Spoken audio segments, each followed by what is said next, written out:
The morning after was a tapestry of golden light and tangled limbs. Liana stirred first. The curtains were parted just enough to let the soft rays of dawn spill over the bed, painting warmth across Tate's bare back where he lay half draped over her.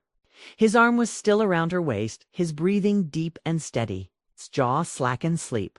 Vulnerable. Boyish. Beautiful Dot, she reached up and lightly touched his cheek with her fingertips, committing this version of him to memory, the one who wasn't barking orders, who wasn't cloaked in steel or pride. The man she only saw when the world was shut out. She didn't want to move, but the weight of everything that wasn't said hung between them. Even now, as if he felt her stirring. Tate blinked awake, eyes slow to focus, then sharper as they settled on her. For a moment, neither of them spoke. Then, "Morning," he rasped, voice hoarse and low. She smiled, brushing a strand of hair from his brow. "You snore." He looked almost offended. "I do not." "You do when you're exhausted or satisfied." Smug look crossed his face. "So ... both, then?" She rolled her eyes and started to sit up, but he pulled her back against him, chest to her back now, his lips brushing the curve of her shoulder. "Don't move yet, Tade." "No," he murmured. "Not yet. Let me pretend this moment doesn't have consequences." Her breath caught, and for once she didn't argue, because she knew what he meant. What they did last night, Tit, wasn't just passion. It was years of frustration, of want, of love neither dared confess aloud. But it changed things. They both knew it. And yet here they were wrapped up in silence, and sweat and morning light pretending the real world didn't exist. Tade, said again, softly this time, turning to face him. "What happens now?" His jaw tightened. "I was going to ask you the same thing." She stared at him, and for once there was no mask between them. No playful barbs. Just two people standing at the edge of something neither knew how to name. "I don't want to go back to pretending," she said. He nodded slowly. "Then don't." "But no," he cut in, firm now. "No more hiding. No more games. If this," he gestured between them, "is real to you, then say it. Say it now." She looked at him for a long time. Her throat tightened. Her eyes burned. "I love you," she whispered. Tad closed his eyes like the words physically struck him. Then he opened them, leaned forward, and kissed her forehead, her cheek, her lips. "I love you too," he said, voice rough with emotion. "God help me, I always have." They lay there for a long time, foreheads touching, breaths sinking. The world would knock soon. Calls, meetings, expectations. But in that moment, none of it mattered. They had finally chosen each other. Later, that morning, the knock on the suite door was polite, hesitant. "Sir?" "Madam, breakfast service." "Per your standing order." Liana groaned and buried her face into Tate's chest. He chuckled into her hair. "You still have time to run. I'd rather they wheel me out in a food trolley than face today." She mumbled. But she sat up, slowly gathering the scattered pieces of herself, her silk robe, her pride, her courage. Tade watched her with something close to reverence. Like she was both a goddess and a storm he willingly walked into. She padded barefoot to the door and cracked it open. The hotel staff entered quickly, rolling in the tray of steaming coffee. "Fruits and toasted croissants. Will that be all, Miss Elamine?" The server asked, her eyes flicked back to Tate, lounging shirtless in the sheets, then back to the staff. "Yes, that'll be all, thank you." The door clicked shut behind them. Tate arched an eyebrow. "They know." "They knew the moment they saw 2 trays and 1 robe," she muttered. He grinned. "You say that like it bothers you." "I say it like I know what gossip costs a woman," she shot back, pulling the coffee closer. "Especially when her last name is Alamine, and her lover is the man who almost ruined her father." His smile faded. Sat up, chest bare, expression sober now. "I didn't ruin your father. I exposed him." "You know, it's not that simple," she said. "I know it's never simple with us." A heavy silence hung between them as she sipped. her coffee, gaze far away. Then, softly, "My mother called me last night." His eyes narrowed slightly. "Before or after we—" "Right before she said. I didn't answer. I was too busy. ... Being reckless." He looked at her carefully. "Do you regret it?" She didn't answer right away. Instead, she set down the cup and walked over to him, slipping onto the bed and into his lap. She placed her hands on either side of his face. "No, I regret waiting this long." He leaned his forehead to hers. "Then whatever storm comes, we'll weather it together." An hour later, the Vidian offices. The elevator doors opened and all heads turned. Liana Lamine stepped out in a crisp black pantsuit, hair slicked back, heels echoing like judgment on the marble floor. Behind her walked Tate Vidine, tie undone, expression unreadable. Together. They looked like trouble. Like power and consequence had finally come home to Rooftop Mira. Tate's assistant gawked. David from PR choked on his coffee. Someone in accounting audibly gasped. Liana walked past them all without flinching, head high, lips set in that signature Alamine determination. Tate walked beside her like a silent promise, until Mr. Vidian. Mira stammered, "There's a press leak." He stopped. "What leak?" "The Alamine Foundation statement and photos of the two of you together." On the balcony last night, Liana's eyes met his. The war had officially begun, and now it wasn't just between them. It was them versus the world. Vidian press room 2 hours later. Well, cameras were already flashing when Liana stepped up to the podium. She wore white, an intentional choice. Pure, sharp, bold. The kind of white that made headlines and carried fire underneath. Behind her stood Tate, silent and immovable, dot across the room. Journalists buzzed like hornets around a cracked hive. Was it true? Had the senator's daughter betrayed her family? Was this an affair? A vendetta? A romance? Liana didn't wait for questions. She looked straight into the cameras, shoulders squared, heart steady. "I will speak once, clearly, and then we return to work." The room quieted. "I am Liana Elamine, daughter of Senator Abdul Rahman Elamine, Chief Strategy Officer at the Vidian Group. And yes, what you've seen is true. I am in a relationship with Mr. Tate Vidian." A ripple swept the room like a gust of wind through tall grass. She continued, "This is not a scandal. This is not a betrayal.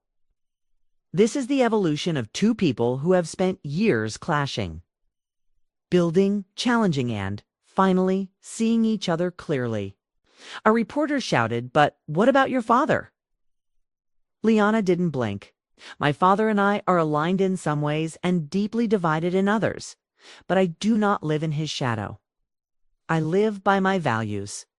And if love is the weapon they choose to use against me, then so be it. Let them come." A flashbulb popped. Another voice, bolder. "Are you saying the senator disapproves?" "I'm saying my life is not his battlefield." Behind her, Tate folded his arms, proud, unreadable. "Ready?" Liana's voice softened now, intimate but strong. "Let me be clear. I did not fall in love with my father's enemy. I fell in love with a man who holds me accountable, who argues with me fiercely, who sees all my sharp edges and never once asks me to dull them. We are not perfect, but we are not afraid." Silence held the room like breath before a plunge. Then another question, one like a blade. "What does this mean for the Elamine Foundation, for your alliances?" She inhaled. "It means we stop pretending that power doesn't come with a price. It means I'm no longer playing pretend to keep peace at family dinners. I will continue to serve. But I will do so transparently, truthfully, and unapologetically." She stepped back. Tate stepped forward. No speech. Just a hand placed lightly at the small of her back. A simple public gesture. She isn't alone then. He looked at the cameras and finally spoke. "We're done hiding." Seen that evening, Elamine Estates Senator Abdul Rahman watched the press conference alone, the glass of whiskey in his hand untouched.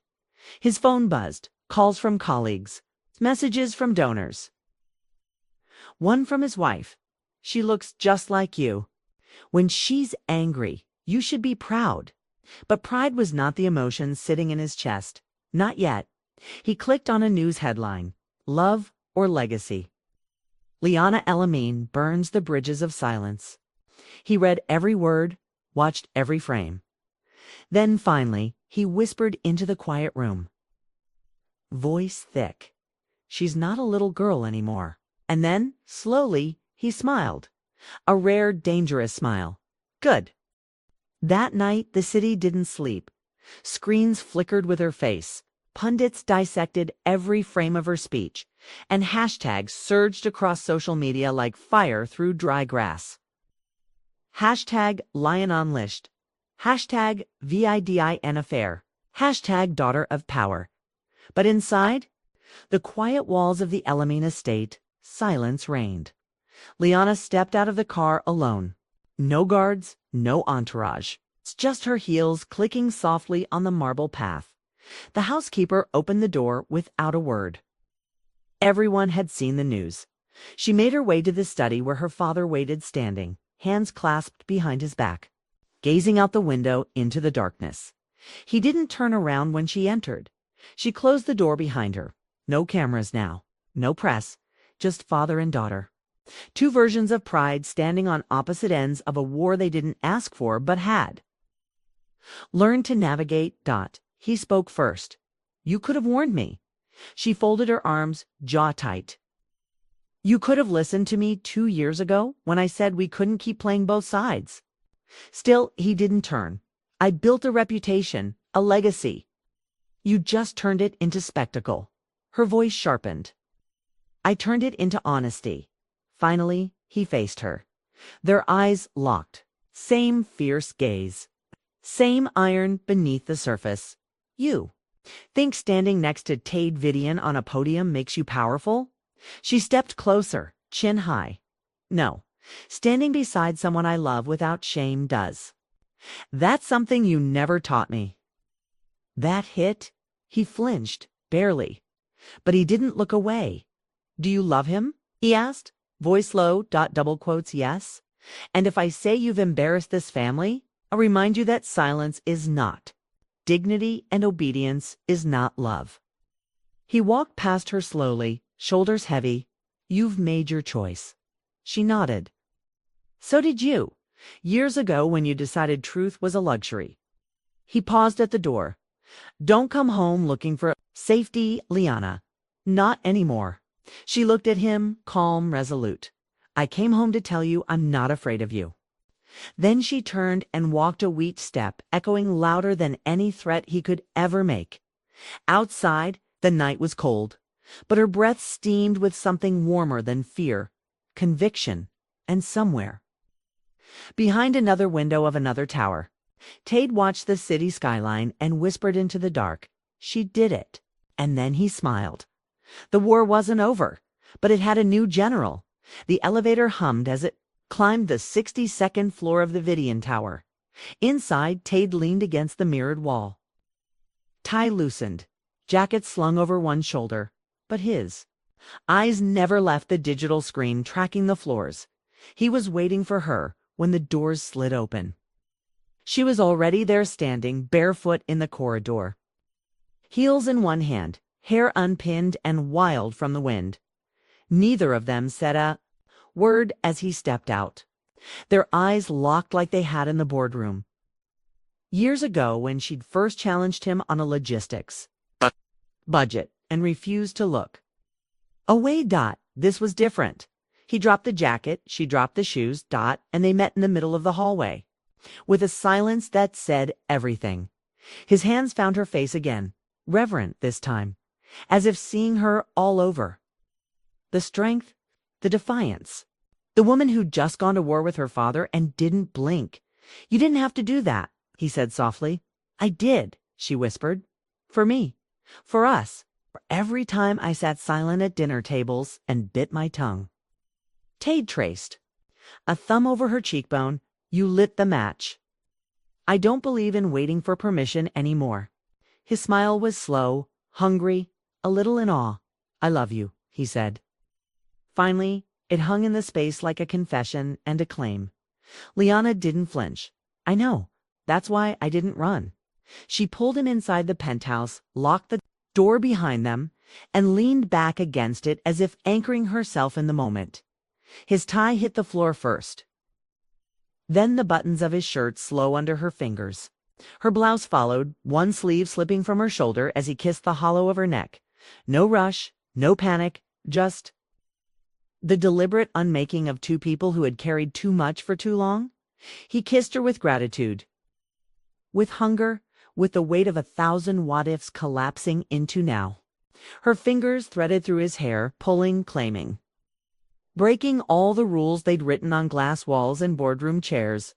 She guided him to the bedroom, their path littered with fabric, and when he laid her down, he didn't ask for permission. She'd already given it. They moved together in silence, desperate, reverent, consumed, until breath gave way to tremble, and tremble gave way to stillness. After. Her head rested on his chest, his fingers drawing lazy circles on her shoulder. The city roared beneath them. Phones buzzed.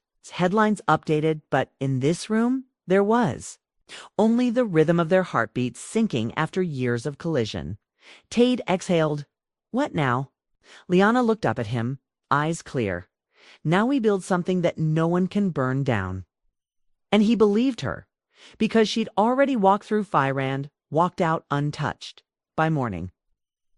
The vultures were circling in the polished halls of Parliament, where every inch reeked of old power and older secrets. The emergency session convened like a silent ritual. No cameras, no microphones. Just men and women in designer suits whispering names like weapons at the far end of the chamber. Seated beneath the nation's seal, Senator Abdul Rahman Elamine adjusted his cufflinks with mechanical precision. His face betrayed nothing.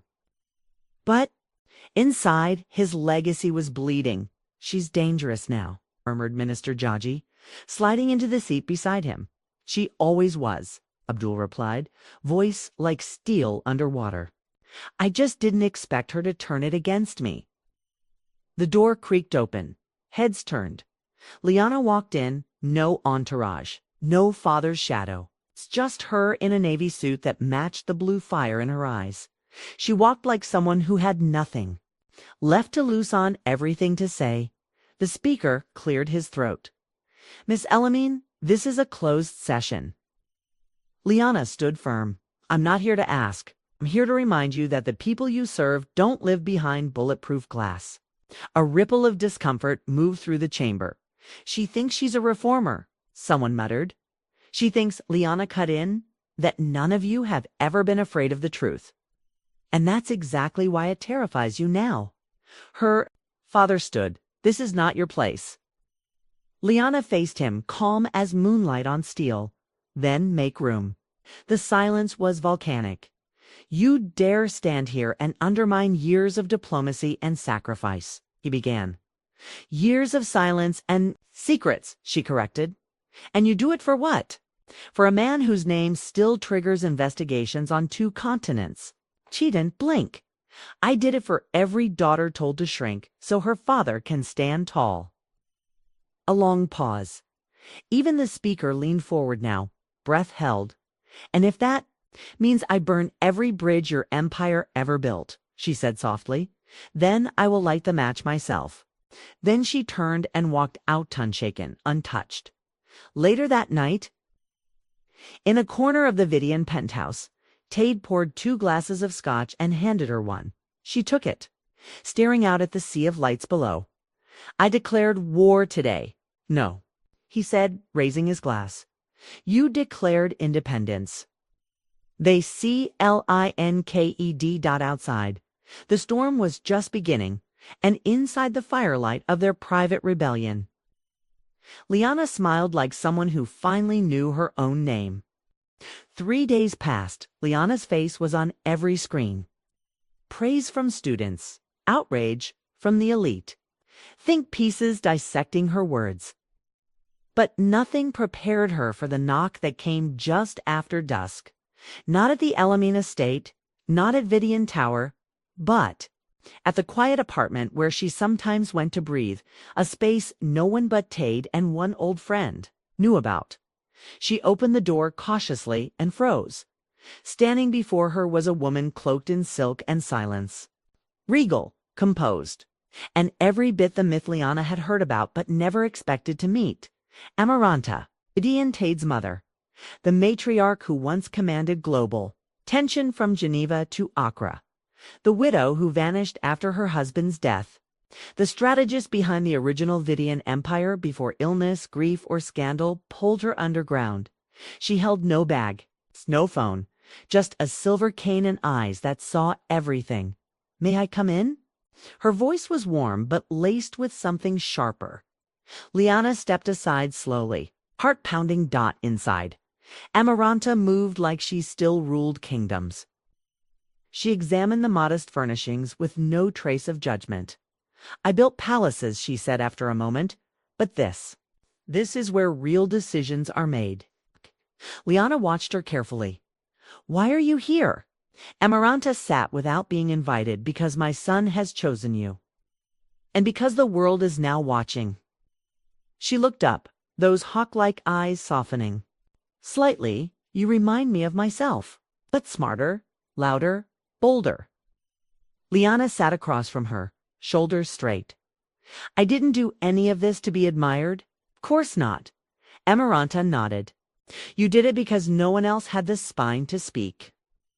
And now the empires tremble." There was a pause. Then Amaranta leaned forward. "But trembling isn't the same as falling. And if you don't learn to play the game behind the game, they will crush you slowly, not in daylight, but in dinner parties and closed accounts. In whispered scandals and sudden audits." Liana's voice was steady. "Then teach me." That made Amaranta smile. Truly smile for the first time in years. "I thought you'd never ask." At that moment, Tade entered the apartment, stopping dead when he saw them. His mother, Two Storms sitting across from each other in perfect stillness. He didn't speak. He just stepped inside, shut the door, and poured 3 glasses of water. No scotch tonight. They were done celebrating now. It was time to build. 3 nights. Later. A secluded villa in the hills outside the capital. The air smelled of oud polished.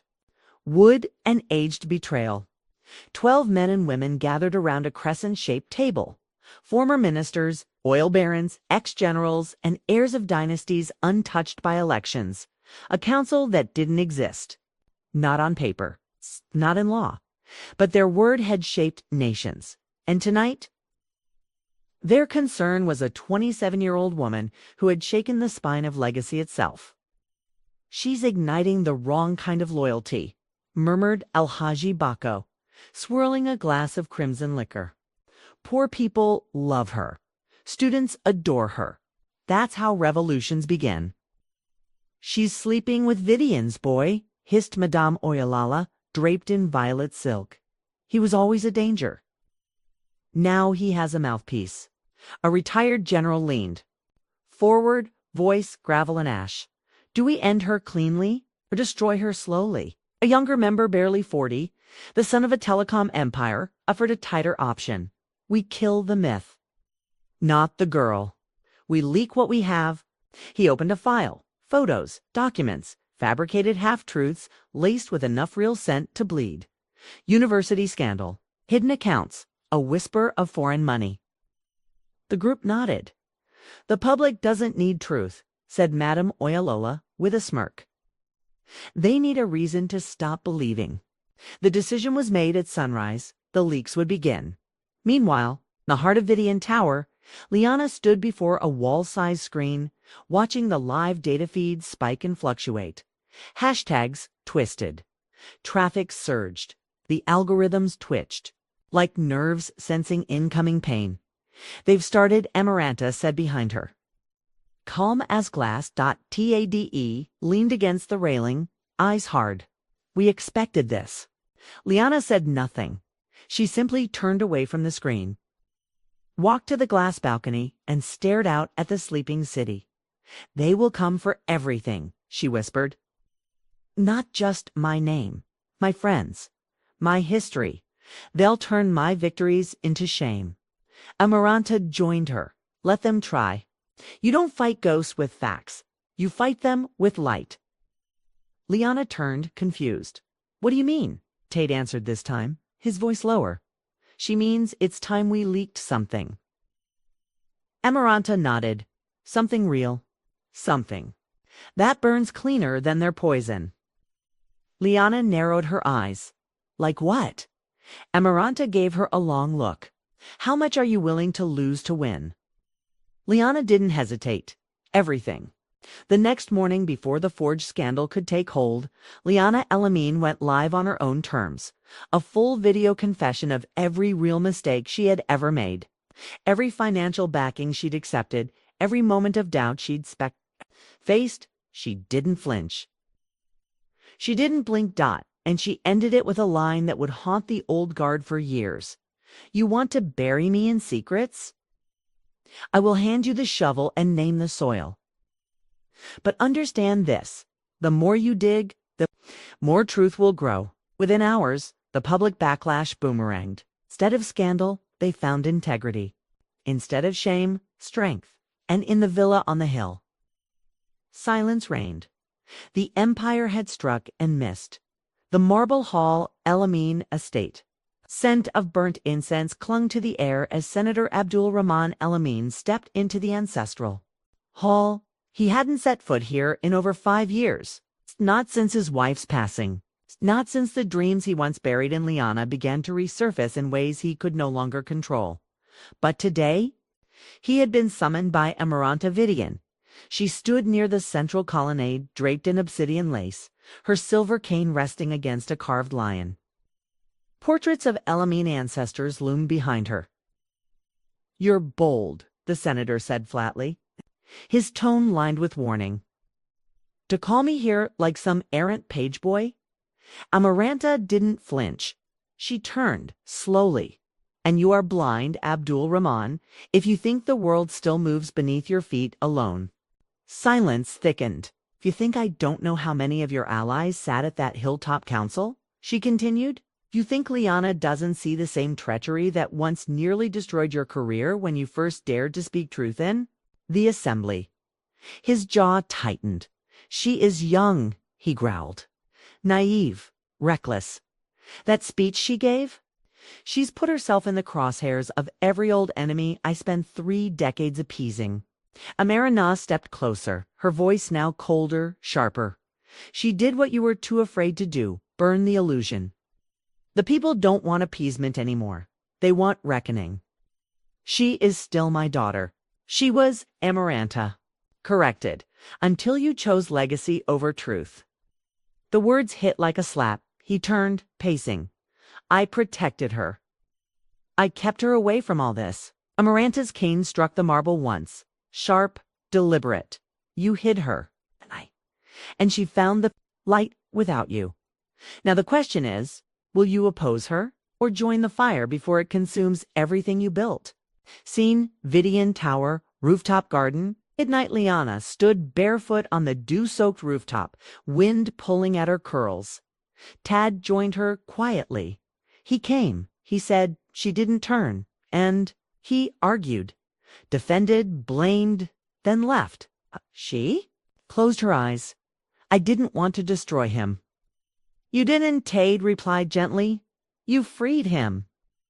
She turned to face him, tears unshed, fury calm. I don't want to lead a rebellion, she whispered. I want to plant a future. Tade stepped closer. Then let's begin, not with protests, with policy. He handed her a folder. Inside were signatures, students, activists. Even 3 former ministers. A proposal for a national youth sustainability assembly. Not a protest, a governing body. One rooted in grassroots leadership, climate justice, corporate accountability, and Liana. At its helm, she stared at it for a long moment. Then nodded softly. Double quotes, yes. The launch of the Youth Sustainability Assembly Unity Hall, Central District A. 1,000 paper lanterns floated above Unity Hall, swaying like stars in the windless sky. Inside, the great dome pulsed with golden light. Rows of students, activists, and reform-minded leaders packed the hall. Across 5 continents, the event was being live-streamed in 18 languages. At the center stage stood Liana Elamine. She wore white, not as a symbol of peace, but of clarity, of transparency. Her voice rang steady as she spoke into the mic. We are not children demanding favors. We are citizens demanding future. Not tomorrow, today. A wave of applause, a chorus of chants. History was breathing, but behind the velvet curtains, a storm was forming. Scene, backstage, security feed room. Tade watched the monitor's eyes, scanning. Amaranta stood behind him, arms folded. We've swept the perimeter twice, said the head of security. But Amaranta frowned. Something didn't feel right then. One of the cameras flickered. A face appeared obscured beneath a long scarf. Slipping through a staff corridor, Tade narrowed his eyes. Reverse, zoom in. The image cleared, and froze. It was Khaled Joro, once Liana's university mentor. Once her greatest supporter. Now a disgraced former senator ousted after a corruption probe Liana herself had exposed. He shouldn't be here, Tade muttered. Amarant, turned, already in motion. Stop him quietly. No panic. If he gets to that mic too late, scene. On stage moments, Lauder Liana smiled. The final musical interlude played. A youth choir from Kano singing in haunting harmony. She reached for her cue cards for the closing statement when, bang, the side door burst open. Security lunged at to slow. Khaled Joro strode onto the stage with a wild, calculated grin, a handheld mic in one fist. The room fell silent. Some recognized him instantly. Others waited in confusion. He raised the mic. You speak of sustainability and justice, Liana. But let's tell the world how your hands are not clean either. Tell them how you rose by silencing your own. Gasps. Tade charged toward the stage, but Liana held up a hand. She walked forward. Calm, unafraid. She took another mic and looked him in the eye. You mean when I refused to let your land grab bill pass? When I exposed your offshore laundering? When I protected the students you tried to intimidate? He faltered. The crowd buzzed, phones were up, live streams blazed. You taught me. To fight, she said softly. But you forgot to teach me fear. Khalid lunged words, failing into shouting. Security tackled him down. Roar of relief. But Liana didn't gloat. She turned to the crowd. Let tonight be the proof. When the old power strikes, we do not bow. We respond with light. And the crowd erupted, chanting, clapping, light, light, light. From that moment, the assembly was no longer just a movement, it was a revolution. Scene, Aftermath rooftop, hours later Liana stood in silence, staring at the city lights. Tad joined her. They'll keep coming, said. She nodded. I hope they do, she whispered. He tilted his head. Why? She smiled faintly. Because. The more they come, the more people will see us standing. Assembly headquarters. 2 weeks later, the atmosphere at Assembly HQ was electric. Walls covered in maps, youth strategists working late into the night, voices humming with purpose. But behind the glass conference room, different storm was brewing. Liana sat at the head of the long oak table. To her left, Tade. To her right, a rising voice within the movement, Zaraya Chaik, an eloquent climate lawyer with a following nearly equal to Liana's. We can't just advocate for land justice, Zaraya said coolly. We need to occupy it, the southern oil fields, the forests. We reclaim them. Or nothing changes. Liana frowned. Reclamation without policy invites military retaliation. The people get hurt first. Zaraya leaned forward.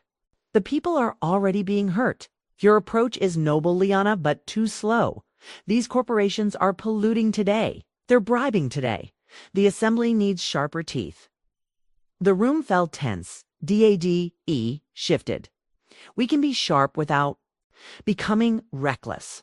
You're calling for direct land action that's months ahead of where we are. Zoraya stood and smiled. A revolution that waits too long isn't a revolution. It's a seminar. She walked out, papers in hand. Liana stared after her. Something in Zoraya's tone wasn't just passion. It was strategy. Scene. Vidian Garden. Midnight Amaranta sat alone, sipping tea beneath the jackfruit trees. Its moonlight dappled the white stone path. A shadow appeared behind her. She didn't turn. I wondered when you'd come, she said, Senator. Abdul Rahman El-Amin stepped forward slowly. She's not just building a movement, he said. She's building a nation within a nation. Amaranta finally looked at him. Then help her. He exhaled. I tried, but her fire won't bend. Not even to me. A pause. Then Amaranta said, It's not meant to. We weren't the architects of this world, Abdul. We were just its caretakers. Poorly trained. Now, they're rebuilding. From the ashes. And yes, they may burn too hot. But if you still love your daughter, stand with her. He looked away. I don't know how. She took his hand gently. Then, start by listening. Seen Zoraya's private meeting, secret location in a dimly lit lounge. Zoraya met with a group of influential figures, young tech billionaires, disillusioned former politicians, and radical organizers. At the head of the table sat Rafi Okoye, a former student leader once jailed for inciting protest violence. Now a secretive investor in political insurgencies. She's too soft, Zoraya said, to bound to procedure. Rafi leaned back, amused. And you're ready to replace her? Zoraya didn't blink. Not replace? Redirect. He studied. Her then nodded. Then let's make you visible. Scene. Rooftop. Don Liana stood overlooking the city again. This time her posture was heavier. Tad brought her coffee. She's building a splinter group, he said. Social feeds are picking it up. Liana nodded. She's smart, charismatic. I knew it was coming. Tade hesitated. We can. Still shut it down? No, she replied quietly. Let her speak. Let her gather. If we silence her, we become what we stand against. He studied her. You're not afraid of her? Liana shook her head. I'm afraid of the world she might build if we're too proud to work with her. Closing scene. National broadcast teaser. 2 days later, televisions across the country flickered to life with a surprise promo. She challenged the government. Now she challenges the assembly. Join Zoraya Chaik this Sunday for her vision of a new revolution. Liana sat watching it from a darkened room. No words, just resolve in her eyes. The next storm was coming, and this time it had her own flag. Wind rustled the rooftop garden as Liana stood alone, facing the skyline. Below, the city shimmered with artificial stars, neon, halogen, steel. She could hear the muffled buzz of her team still working inside, planning next week's summit. But her mind was elsewhere. Tad appeared behind her, quiet as always. He placed the latest report in her hands, but said nothing. She didn't open it. Instead, her voice was low. She's not wrong, you know, Zoraya, about the urgency. Tade leaned against the railing beside her, arms folded. But she's wrong. About the method, he replied.